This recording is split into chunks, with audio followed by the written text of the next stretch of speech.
क्या आपको पता है कि हमारी धरती 365 दिन में सूर्य के चारों तरफ एक चक्कर पूरा कर लेती है। हाँ, पता ही होगा, ये कोई रॉकेट साइंस नहीं है। लेकिन क्या आपको ये पता है कि सूर्य के चारों तरफ एक चक्कर काटने के लिए धरती एक साल में 94 करोड़ किलोमीटर दूरी तय करती है।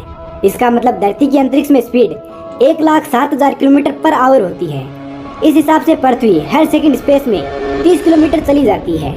लेकिन ये तो वो स्पीड है जिससे पृथ्वी सूर्य के चारों तरफ चक्कर लगाती है। वहीं पृथ्वी अपनी एक्सिस पर 1600 किलोमीटर पर आवर की स्पीड से घूमती भी रहती है। तो इसे सुनकर दिमाग में एक सवाल तो जरूर आता है कि अगर पृथ्वी इतनी ज़्यादा स्पीड से चलती है तो हमें कभी ये महसूस क्यों नहीं होता?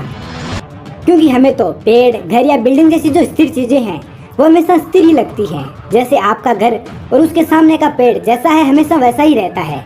कभी ऐसा थोड़ी होता है कि आप स्कूल से लौटो और आपको पता चले कि आपके घर की जगह पेड़ है और पेड़ की जगह घर आ गया।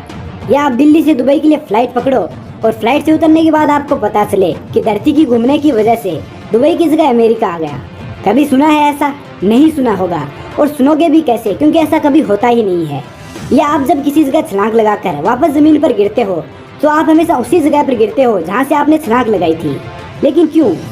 तो आज की इस वीडियो में हम इसी के बारे में जानेंगे कि अगर सच में धरती इतनी तेज चलती है तो हमें कभी ये पता क्यों नहीं चलता।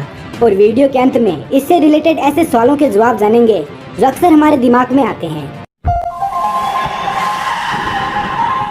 हम इसका कारण जाने उससे पहले हम धरती की स्पीड को देखते हैं कि ये सच में कितनी ज्यादा है। दुनिया की जो सबसे फास्ट ट्रेन है वो संगाई मैगलेव है, जो 430 किलोमीटर पर आवर की स्पीड से चलती है। इस हिसाब से ये हर सेकंड 120 मीटर की दूरी तय कर लेती है। वहीं धरती हर सेकंड 30 किलोमीटर तक चली जाती है। अगर हम धरती की स्पीड से धरती का एक चक्कर काटने की कोशिश करें तो हम सिर्फ 22 मिनट में पूरी दुनिया घूम सकते हैं। तो एक बात तो तय है कि ये स्पीड ज्यादा ही नहीं, बहुत ज्यादा है। पृथ्वी के इतने तेज चलने के बावजूद हमें कुछ भी महसूस नहीं होता। इसके पीछे कारण इसकी स्पीड ही है। दरअसल स्पीड दो टाइप की होती है। एक तो वो स्पीड जो समय के साथ एक जितनी ही रहती है, मतलब स्पीड में बदलाव नहीं होता। वही दूसरी वो जिसमें स्पीड बदलती रहती है। और कोई स्पीड हमें महसूस होगी या नहीं वो इसी चीज पर निर्भर करती है कि वो समय के साथ बदल रही है या कांस्टेंट है। पृथ्वी की स्पीड भले ही बहुत ज्यादा होती है, लेकिन जो स्पीड है वो हमेशा एक जैसी ही रहती है। अगर शाम को 4 से 5 बजे तक पृथ्वी 1,07,000 किलोमीटर चलेगी तो वो सुबह 4 से 5 बजे तक भी इतनी ही चलेगी। तो हमें इसकी गति कभी महसूस ही नहीं होगी। और न्यूटन चाचा ने भी अपने फिजिक्स की मदद से इसको समझाने की कोशिश की थी। उनके हिसाब से अगर स्पीड में बदलाव नहीं होगा तो संवेग परिवर्तन 0 हो जाएगा और हमें कोई भी धक्का या बल महसूस नहीं होगा। वैसे फिजिक्स में दिमाग घुमा देने वाली बातें करते हैं तो इनसे दूर रहना ही ठीक है। हम सबसे आसान एग्जाम्पल की मदद से इन्हें समझने की कोशिश करते हैं। आपने ट्रेन और बस दोनों में यात्रा की होगी। आपको ज्यादा धक्के किस में महसूस होते हैं, बस या ट्रेन? सबका जवाब एक जैसा ही है। भले ही ट्रेन 80 किलोमीटर पर आवर की स्पीड से गति कर रही हो और बस सिर्फ 40 की स्पीड से, लेकिन बस में ज्यादा धक्के लगते हैं। इसका कारण भी यही है, बस में स्पीड बदलती रहती है जिससे हमें उसकी स्पीड महसूस होती रहेगी। वहीं ट्रेन में स्पीड में बदलाव बहुत ही कम होता है। अब आपको समझ में आ गया होगा कि किसी चीज की स्पीड हमें तब तक महसूस नहीं होगी जब तक उसमें बदलाव ना होता हो। पृथ्वी सच में घूम रही है या नहीं, इसे देखने के दो तरीके होते हैं। पहला कि आप स्पेस में उस जगह चले जाओ जहाँ पृथ्वी की ग्रेविटी नहीं है, क्योंकि अगर आप पृथ्वी की ग्रेविटी में जाओगे तो या तो वो आपको अपने साथ घुमाना शुरू कर देगी या आपको एक झटके में अपनी तरफ खींच लेगी। आप अगर उस जगह चले जाओ जहाँ पृथ्वी की ग्रेविटी नहीं है तो वहाँ से आपको पता चलेगा कि पृथ्वी कितनी तेजी से स्पेस में चलती है और कैसे अपनी एक्सिस पर घूमती है।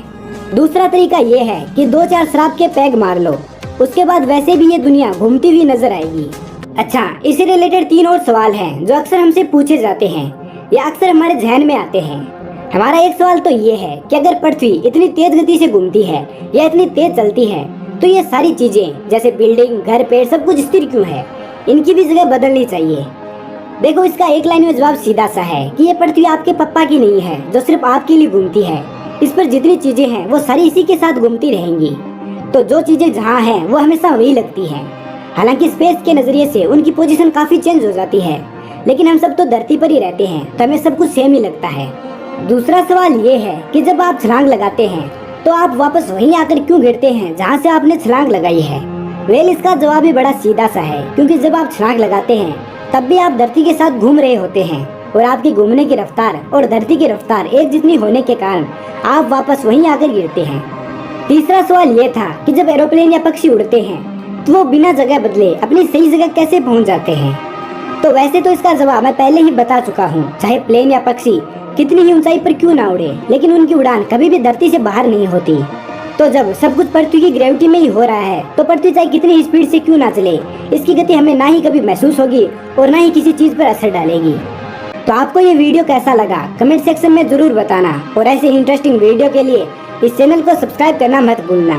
तो मिलते हैं किसी नए वीडियो में किसी नए टॉपिक के साथ।